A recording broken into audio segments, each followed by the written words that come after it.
नमस्कार, KP news के bulletin में आपका स्वागत है। मैं हूं पूजा आपके साथ। चलिए शुरू करते हैं आज की खबरों का सिलसिला। उससे पहले एक नजर आज की सुर्खियों पर डालते हैं। कृषि पंपसेटों का आरआर को आधार नंबर से लिंक करने के विरोध में प्रदर्शन।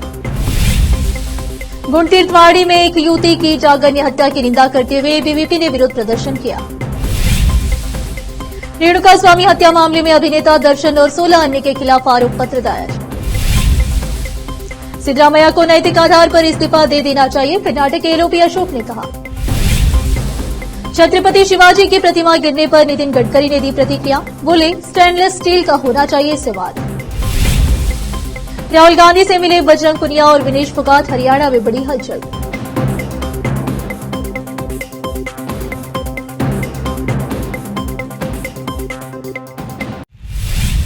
समाचारों का सिलसिला शुरू करते हुए देखते हैं समाचार विस्तार से। कृषि पंपसेट्स आरआर आधार को नंबर से लिंक करना किसान विरोधी काम है। आप मीटर लगाने और शुल्क वसूलने की मंशा से काम कर रहे हैं। इससे पहले वर्ष 2000 में एसएम कृष्णा मुख्यमंत्री के रूप में रहे। कार्यकाल के दौरान उनकी सरकार कांग्रेस ने केबी को निजीकरण में स्थानांतरित कर दिया। 2001 में राज्यव्यापी आंदोलन हुआ। परिणाम स्वरूप बिजली कंपनी, जिसका स्वामित्व किसी निजी व्यक्ति के पास होना चाहिए, सरकार का हिस्सा बनी रहती है। आधार को इस कंपनी से निजी व्यक्तियों को स्थानांतरित करने के लिए लिंक करें, जो ऑनलाइन व्यवसाय करने की योजना बना रहे हैं। इसीलिए किसान विरोधी काम तुरंत बंद किया जाए। इन मुद्दों का जल्द से जल्द समाधान किया जाए और किसानों के हितों की रक्षा की जाए, अन्यथा आने वाले दिनों में प्रदेश भर में उग्र संघर्ष होगा। कर्नाटक राज्य किसान संघ और ग्रीन आर्मी बीदर जिला इकाई की ओर से डॉक्टर अम्बेडकर सर्किल से जेस्कॉम कार्यालय तक विरोध प्रदर्शन कर बीदर जेस्कॉम अधीक्षक अभियंता के माध्यम से मुख्यमंत्री को विरोध सौंपा गया। कैमरामैन पप्पूराज का कवरेज। बसवा कल्याण तालुके के गुणतीर्थवाड़ी गांव में एक युवती की जागन्य हत्या कर दी गई और उसके शव को मुल्लू कांति में फेंक दिया गया। उसके माता पिता पिछले कुछ वर्षों से गुणतीर्थवाड़ी गांव में रह रहे हैं और मजदूरी कर रहे हैं। वह पिछले 3 दिन पहले रात में अपने घर से लापता हो गई थी और रविवार की सुबह करीब 11 बजे गांव के सरकारी स्कूल के पास एक कंटीली झाड़ी में मृत मिली। युवती का शरीर लगभग क्षत विक्षत था, जिससे संदेह पैदा हुआ सिर सहित शरीर के कई हिस्सों की हत्या करना संभव हो तो हत्यारा बिना किसी कानून के डर के ऐसा कर सकता है। इस घटना से राज्य की महिलाएं और छात्र समुदाय भयभीत है। राज्य सरकार को ऐसी संभावित घटनाओं को रोकने का प्रयास करना चाहिए। एबीवीपी ने हत्यारों को कड़ी से कड़ी सजा देने की मांग करते हुए ज्ञापन सौंपा। कैमरामैन पप्पूराज का कवरेज। जमाते इस्लामी हिंद महिला विंग ने आज बीदर शहर में रहे पत्रिका भवन में पत्रकारों से बात करते हुए कहा कि हाल ही में हमने पूरे देश में 78वां स्वतंत्रता दिवस धूमधाम से मनाया, लेकिन इस पर विचार करने की जरूरत है कि क्या देश के लोगों को आजादी मिली है और आजादी का विचार किस हद तक सामाजिक स्थिति और जनमानस में परिलक्षित होता है। मानव अधिकारों की घोषणा के अनुसार स्वतंत्रता की परिभाषा में यह तथ्य शामिल है किसी किसी को नुकसान नहीं होना चाहिए। हम देखते हैं कि वर्तमान समाज उनके प्रकार की समस्याओं से जूझ रहा है। कैमरामैन पप्पूराज का कवरेज। रोकते समाचारों का सिलसिला एक ब्रेक के लिए, जल्द लौटते हैं ब्रेक के बाद। कील मुहासों के दाग, मस्सा, बालों का झड़ना, गंजापन, चेहरे पर अनचाहे बालों से परेशान लोगों के लिए खुशखबरी। अब इन सभी प्रकार की समस्याओं को दूर करने के लिए शहर बीदर में खुल गया है Biyani skin and hair clinic, cosmetic and laser centre, जहां पर त्वचा, बालों एवं चेहरे पर दाग धब्बे, शरीर में खुजली, नाखूनों से संबंधित बीमारी के अलावा और भी कई बीमारियों का इलाज किया जाता है। इसके अलावा बीदर में पहली बार यहां पर अनचाहे बालों को निकालने के लिए लेजर ट्रीटमेंट अवेलेबल है। अपने खोए हुए बालों के लिए पीआरपी और जीएफसी थेरेपी अवेलेबल है। यहाँ पर लेजर द्वारा टैटू भी रिमूव किया जाता है और मस्से भी निकाले जाते हैं। Doctor Vinay Kumar Biyani MBBS MD, consultant dermatologist, cosmetologist and trichologist की निगरानी में चलाए जाने वाले स्किन एंड हेयर क्लिनिक में आकर अपनी बीमारियों और समस्याओं को दूर कीजिए और इस क्लिनिक के इलाज से फायदा उठाइए।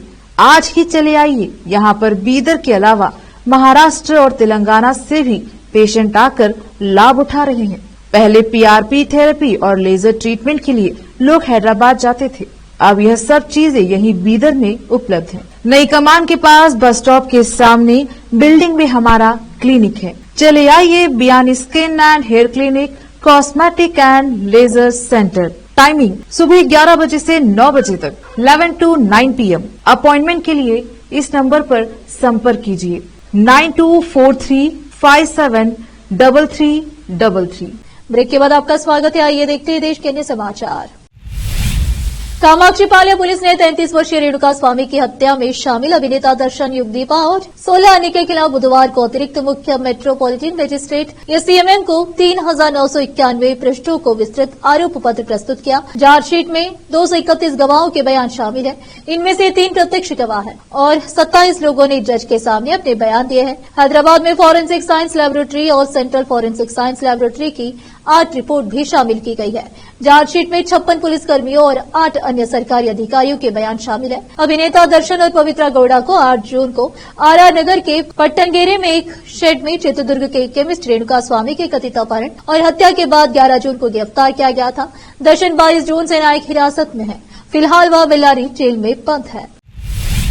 विधानसभा में विपक्ष के नेता आर अशोक ने कहा कि मैसूर शहरी विकास प्राधिकरण एमयूडीए के पूर्व आयुक्त जीटी दिनेश को 50-50 अनुपात पर स्थलों के आवंटन के लिए निलंबित करके सरकार ने अप्रत्यक्ष रूप से स्वीकार कर लिया है कि मुख्यमंत्री सिद्धरामैया की पत्नी को स्थलों का आवंटन अवैध था। दिनेश को भारी आलोचना के बावजूद 3-4 दिन पहले हावेरी विश्वविद्यालय के रजिस्ट्रार पद पर नियुक्त किया गया था, लेकिन उन्हें निलंबित कर दिया गया। निलंबन आदेश में उल्लेख किया गया है कि उनके द्वारा लागू किया गया 50-50 अनुपात नियम अनुचित था। भाजपा नेता ने कहा कि भाजपा सरकार द्वारा गठित तकनीकी समिति द्वारा मूडा में अनियमितताओं पर अपनी रिपोर्ट दिए जाने के 10 महीने बाद भी सरकार ने कोई कार्रवाई नहीं की है। उन्होंने कहा कि हालांकि जांच चल रही थी, लेकिन निलंबित किए जाने से पहले अधिकारी विश्वविद्यालय रजिस्ट्रार के पद पर तैनात था। उन्होंने कहा कि जब से मूडा घोटाला सामने आया है तब से सीएम परेशान है। अशोक ने कहा कि लोग पूछ रहे हैं कि सीएम को 14 साइटों की क्या जरूरत है, लेकिन कांग्रेस बीजेपी नेताओं पर पिछड़े वर्ग के नेता को निशाना बनाने के आरोप लगा रही है। उन्होंने कहा कि राज्यपाल को भी मूडा मामले में सीएम पर मुकदमा चलाने की अनुमति देने के लिए निशाना बनाया जा रहा है। उन्होंने पूछा क्या कानून में ऐसा कोई प्रावधान है कि अगर सीएम पर गलत काम करने का आरोप है तो वह इसकी जांच के लिए आयोग गठित कर सकता है। उन्होंने कहा कि कांग्रेस में कई लोग कह रहे हैं कि मुख्यमंत्री परेशान है, कम से कम अब तो उन्हें नैतिक जिम्मेदारी लेते हुए इस्तीफा दे देना चाहिए। मैसूर राज परिवार ने चामुंडी पहाड़ी पर स्वामित्व का दावा किया है और मंदिर को लेकर कानूनी लड़ाई जारी है। वहीं मुख्यमंत्री सिद्धरामैया ने श्री चामुंडेश्वरी क्षेत्र विकास प्राधिकरण की पहली बैठक की अध्यक्षता की, जिसमें बुनियादी सुविधाओं में सुधार, मंदिरों के विकास और पहाड़ी के ऊपर अवैध निर्माण पर प्रतिबंध लगाने पर ध्यान केंद्रित किया गया, ताकि इसे और अधिक आकर्षक बनाया जा सके। दासोह भवन में प्राधिकरण की पहली बैठक की अध्यक्षता करते हुए सिद्धरामैया ने कहा कि सरकार ने श्री चामुंडेश्वरी क्षेत्र विकास प्राधिकरण स्थापित करने का निर्णय लिया है और एमएम हिल मंदिर, सौदत्ती यल्लम्मा और बंदोबस्ती विभाग के अंतर्गत आने वाले अन्य मंदिरों के लिए विकास निकायों की तर्ज पर विधेयक पारित किया है। उन्होंने कहा कि एक समिति थी जो बुनियादी सुविधाएं प्रदान करती थी, लेकिन प्राधिकरण का गठन मंदिर के विकास के लिए किया गया है, जो पूरे क्षेत्र में हजारों भक्तों को आकर्षित करता है। हालांकि उन्होंने एक bus station, multi level parking और शॉपिंग कॉम्प्लेक्स का निर्माण किया है। सिद्धरामैया ने कहा कि 2018 में शुरू की गई पेयजल परियोजना पर काम अभी भी पूरा नहीं हुआ है। साथ ही अपशिष्ट उपचार संयंत्र भी उन्होंने कहा कि मैंने अधिकारियों को 1 महीने के भीतर सभी लंबित परियोजनाओं को पूरा करने का निर्देश दिया है। रोकते समाचारों का सिलसिला एक ब्रेक के लिए, जल्द लौटते हैं ब्रेक के बाद। दोस्तों, दुनिया में अच्छे और सफल व्यक्ति बनने के लिए शिक्षा बहुत महत्व रखती है और अच्छी शिक्षा का मानव पर अच्छा प्रभाव पड़ता है और वह जीवन में एक सफल व्यक्ति बन जाता है। अच्छी शिक्षा अच्छे और अच्छी देखभाल वाले स्कूल से ही प्राप्त की जा सकती है। अब आपके बच्चों के लिए अच्छे स्कूल की तलाश खत्म। शहर बीदर में मौजूद है बेहतर शिक्षा का एकमात्र केंद्र महर्षि English medium school, recognized by Government of Karnataka near Ganesh मैदान।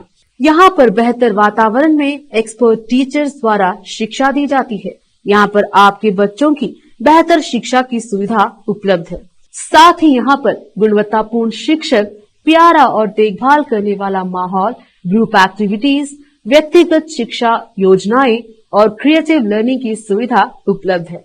प्री केजी से लेकर 10वीं कक्षा तक की शिक्षा यहाँ पर दी जाती है। प्री केजी से लेकर 10वीं कक्षा के लिए एडमिशन्स खुले हैं। आज ही अपने बच्चों का एडमिशन करवाइए। याद रखिए, Maharishi English medium school, recognised by government of Karnataka near Ganesh Maidan. अधिक जानकारी के लिए इस मोबाइल नंबर पर संपर्क करें 8884881689। ब्रेक के बाद आपका स्वागत है। आइए देखते हैं देश के अन्य समाचार। केंद्रीय सड़क एवं परिवहन मंत्री नितिन गडकरी टनलिंग इंडिया के एक कार्यक्रम में भाग लेने पहुंचे। इस दौरान उन्होंने कहा, समुद्र के नजदीकी बनने वाले पुलों के निर्माण में स्टेनलेस स्टील का इस्तेमाल किया जाना चाहिए। अगर छत्रपति शिवाजी की मूर्ति के लिए स्टेनलेस स्टील का इस्तेमाल किया गया होता तो वह कभी नहीं गिरती। जब मैं मुंबई में 55 फ्लाईओवर के निर्माण का काम कर रहा था, महाराष्ट्र के मुख्यमंत्री के तौर पर, तो एक व्यक्ति ने मुझे बेवकूफ बनाया। उसने लोहे की छड़ों पर पाउडर कोटिंग लगाई और कहा कि ये जंग रोधी है, लेकिन उनमें जंग लग गई। मुझे लगता है कि स्टेनलेस स्टील का इस्तेमाल समुद्र से 30 किलोमीटर के भीतर ही किया जाना चाहिए। नितिन गडकरी ने इस दौरान कहा कि हमें $5 ट्रिलियन की इकोनॉमी बनाना है। विश्व में हम 5वें स्थान पर हैं और 3रे स्थान पर जाने की इच्छा है। हम दुनिया की सबसे तेज बढ़ रही अर्थव्यवस्था है। अगर हमें अवसंरचना को विकसित करना है और इस लक्ष्य को प्राप्त करना है तो हमें पानी, बिजली, ट्रांसपोर्ट और कम्युनिकेशन चाहिए ही चाहिए। ये 4 चीजें अगर नहीं होंगी तो खेती हो या उद्योग धंधे दोनों ही विकसित नहीं हो पाएंगे। उन्होंने कहा कि अगर हमें एक्सपोर्ट को बढ़ाना है, लॉजिस्टिक सपोर्ट को कम करना होगा। हरियाणा चुनाव 2024 का बिगुल बज चुका है। चुनाव को लेकर भाजपा, कांग्रेस, जजपा समेत तमाम राजनीतिक दलों ने अपनी तैयारियां तेज कर दी है। भाजपा लगातार तीसरी बार सरकार बनने का दावा कर रही है तो कांग्रेस भी जीत का दावा ठोक रही है। इस बीच अब कांग्रेस खेमे से बड़ी खबर आई है। दरअसल पहलवान विनेश फोगाट और बजरंग पुनिया ने कांग्रेस सांसद राहुल गांधी से मुलाकात की है। दरअसल हरियाणा विधानसभा चुनाव को लेकर कांग्रेस पार्टी में उम्मीदवारों के नाम और टिकट शेयरिंग पर चर्चा जारी है। हरियाणा कांग्रेस के प्रभारी दीपक बाबरिया से हाल ही में विनेश फोगाट और बजरंग पुनिया को लेकर सवाल किया गया था। बाबरिया ने कहा है कि जिन 32 उम्मीदवारों का नाम पहले तय हो चुका है, विनेश फोगाट या बजरंग पुनिया का नाम उनमें नहीं है। उन्होंने कहा था कि जल्द ही इस मामले में स्पष्टता आ जाएगी। महाराष्ट्र की पूर्व आईएएस ट्रेनी पूजा खेड़कर की मुश्किलें बढ़ गई है। दरअसल दिल्ली पुलिस हाईकोर्ट में दाखिल अपनी स्टेटस रिपोर्ट में माना कि पूजा खेड़कर का डिसेबिलिटी सर्टिफिकेट फर्जी था। स्टेटस रिपोर्ट में दिल्ली पुलिस ने कहा कि सिविल सेवा परीक्षा 2022 और 23 के दौरान पूजा खेड़कर ने फर्जी सर्टिफिकेट दाखिल किया था। साथ ही पूजा खेड़कर ने सर्टिफिकेट में नाम भी बदला था। ये फर्जी सर्टिफिकेट महाराष्ट्र से जारी होने का दावा भी गलत पाया गया है। बता दें कि जो दिव्यांगता प्रमाण पत्र पूजा खेड़कर ने दाखिल किया था, उसे लेकर कथित तौर पर कहा गया कि इसे मेडिकल अथॉरिटी अहमदनगर महाराष्ट्र द्वारा जारी किया गया था। बता दें कि यूपीएससी परीक्षा के चयन में विशेष रियायतें हासिल करने के लिए पूजा खेड़कर की तरफ से दिव्यांगता सर्टिफिकेट का उपयोग किया गया था। इतना ही नहीं, यूपीएससी परीक्षा में कम नंबर होने के बावजूद दिव्यांगता सर्टिफिकेट के आधार पर खास रियायतें मिलने की वजह से पूजा खेड़कर ने यूपीएससी की परीक्षा पास कर ली। बता दें कि यूपीएससी परीक्षा में पूजा खेड़कर को 841वां रैंक मिला था। ऐसे में दिल्ली पुलिस ने अब कोर्ट में स्टेटस रिपोर्ट दाखिल करने के साथ ही यह माना है कि पूजा खेड़कर का दिव्यांगता सर्टिफिकेट फर्जी है, जिसे महाराष्ट्र में जारी नहीं किया गया था। मुरादाबाद पीतल उत्पादन की कलाकृतियों को देख खुश हुए मुख्यमंत्री। उत्तर प्रदेश के मुख्यमंत्री योगी आदित्यनाथ मुरादाबाद पहुंचे और भीमराव अंबेडकर पुलिस अकादमी में 74 प्रशिक्षु पुलिस उपाधीक्षकों के प्रशिक्षण उपरांत दीक्षांत परेड की सलामी ली। उसके बाद मुख्यमंत्री योगी आदित्यनाथ आर्यभट्ट इंटरनेशनल स्कूल में रोजगार मेले का उद्घाटन करने पहुंचे।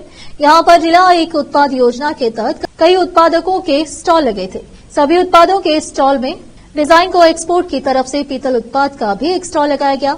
मेला परिसर में लगे डिजाइन को एक्सपोर्ट के पीतल उत्पादों को देख मुख्यमंत्री योगी आदित्यनाथ ने खूब तारीफ की और डिजाइनों को एक्सपोर्ट के पीतल उत्पादों के बारे में जाना और जानकारी हासिल की, क्योंकि सभी लोग जानते हैं मुरादाबाद में पीतल के उत्पादकों का हुनर बेहद ही खूबसूरत है। मुरादाबाद की पहचान देश विदेश में पीतल कारोबार से है और यहाँ का पीतल कारोबार अपनी एक अलग पहचान रखता है। इस दौरान डिजाइनों के डायरेक्टर विपुल लोहिया, अनुभव लोहिया और अनमोल लोहिया द्वारा मुख्यमंत्री योगी आदित्यनाथ का स्वागत किया गया। डिजाइनों के डायरेक्टर द्वारा मुख्यमंत्री को बताया डिजाइनों के में वर्तमान में लगभग 6000 पीतल कारीगर उपलब्ध है, जो खूबसूरत उत्पादकों का निर्माण करते हैं। डिजाइनों का लक्ष्य वर्ष 2026 से 2027 तक लगभग 15000 कर्मचारियों को रोजगार देना है। मुख्यमंत्री ने उत्पादों को देखकर कहा, मुरादाबाद के निर्यातकों ने पूरे विश्व में उत्तर प्रदेश का नाम रोशन किया है और यहाँ के निर्यातकों ने अपने लघु उद्योग के माध्यम से भी बेरोजगारी दूर कर देश की उन्नति में महत्वपूर्ण योगदान दिया है। उत्तर प्रदेश के मुख्यमंत्री योगी आदित्यनाथ ने आज प्रयागराज में माफियाओं को चेतावनी दी तो विपक्ष पर भी हमला किया। उन्होंने कहा कि माफिया के सामने नाक रगड़ने वाले बुलडोजर नहीं चला सकते। इस पर अब अखिलेश यादव ने पलटवार किया है। उन्होंने एक्स पर ट्वीट कर कहा कि अगर आप और आपका बुलडोजर इतना ही सफल है तो अलग पार्टी बनाकर बुलडोजर चुनाव चिन्ह लेकर चुनाव लड़ जाइए। आगे सपा चीफ और कन्नौज से सांसद अखिलेश यादव ने सीएम योगी को आड़े हाथ लेते हुए कहा कि अगर आप और आपका बुलडोजर इतना ही सफल है तो अलग पार्टी बनाकर बुलडोजर चुनाव चिन्ह लेकर चुनाव लड़ जाइए। आपका भ्रम भी टूट जाएगा और घमंड भी। उन्होंने आगे कहा कि वैसे भी आपके जो हालात हैं उसमें आप भाजपा में होते हुए भी नहीं के बराबर ही है। अलग पार्टी तो आपको आज नहीं तो कल बनानी ही पड़ेगी। एक बार फिर से रुकते हैं एक ब्रेक के लिए, जल्द लौटते हैं ब्रेक के बाद।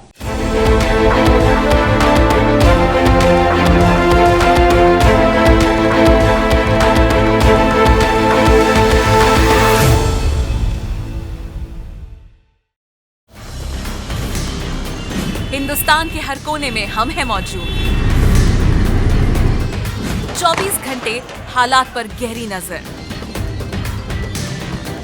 खबरों से जुड़े चुपते सवालात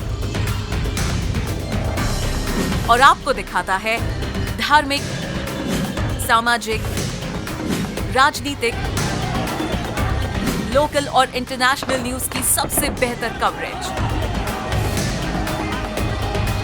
जो आपको रखती है हर पल बाखबर। देश और दुनिया भर की खबर के लिए देखते रहें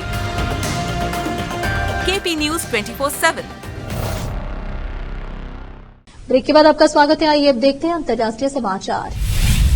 प्रधानमंत्री नरेंद्र मोदी ब्रुनेई दौरे के बाद सिंगापुर के दौरे पर पहुंचे हैं। यहां भारतीय समुदाय के लोगों ने उनका भव्य स्वागत किया। इस दौरान पीएम मोदी भी कुछ अलग अंदाज में नजर आए और यहां मौजूद कलाकारों के साथ जमकर ढोल बजाया। इस दौरान लोगों में भी गजब का उत्साह देखने को मिला। गणपति बप्पा मोरिया के जयकारे भी लगे। यह पहला मौका नहीं है जब प्रधानमंत्री विदेश यात्रा के दौरान अलग अंदाज में नजर आए हैं। पीएम मोदी जैसे ही सिंगापुर में अपने होटल पहुंचे, वहां मौजूद भारतीय समुदाय के लोगों ने उनका जोरदार स्वागत किया। पीएम ने लोगों को ऑटोग्राफ भी दिए। भारतीय मूल की महिलाओं ने पीएम मोदी को राखी भी बांधी। पीएम मोदी 6 साल बाद सिंगापुर पहुंचे हैं। उनका यह दौरा ऐसे समय पर हो रहा है जब सिंगापुर में सरकार बदल गई है और लॉरेंस वांग ने प्रधानमंत्री पद की कमान संभाली है।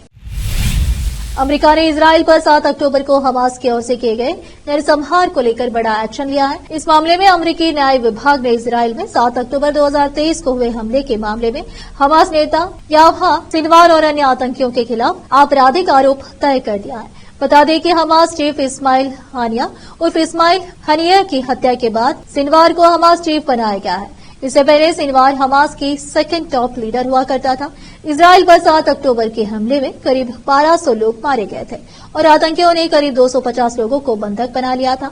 अब इस मामले में न्यूयॉर्क की एक संघीय अदालत में दायर आपराधिक शिकायत में एक विदेशी आतंकवादी संगठन को सहायता प्रदान करने की साजिश रचने का आरोप शामिल है। अटॉर्नी जनरल मेरिक गारलैंड ने एक वीडियो जारी करके कहा, आज जो आरोप उजागर किए गए हैं वे हमास की गतिविधियों को लक्षित करने के हमारे प्रयास का एक हिस्सा मात्र है। यह हमारी अंतिम कार्रवाई नहीं होगी। फिर से एक नजर सुर्खियों पर। कृषि पंपसेटों का आरआर को आधार नंबर से लिंक करने के विरोध में प्रदर्शन। गुंडतीर्थवाड़ी में एक युवती की जागन्य हत्या की निंदा करते हुए एबीवीपी ने विरोध प्रदर्शन किया। रेणुका स्वामी हत्या मामले में अभिनेता दर्शन और 16 अन्य के खिलाफ आरोप पत्र दायर। सिद्धरामैया को नैतिक आधार पर इस्तीफा दे देना चाहिए, कर्नाटक के एलओपी अशोक ने कहा।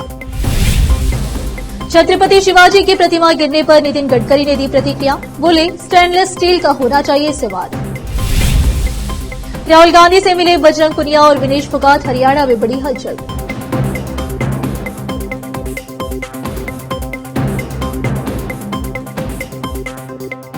केपी न्यूज के बुलेटिन में आज इतना ही। आप देख रहे थे हमारा चैनल केपी न्यूज 24/7। धन्यवाद।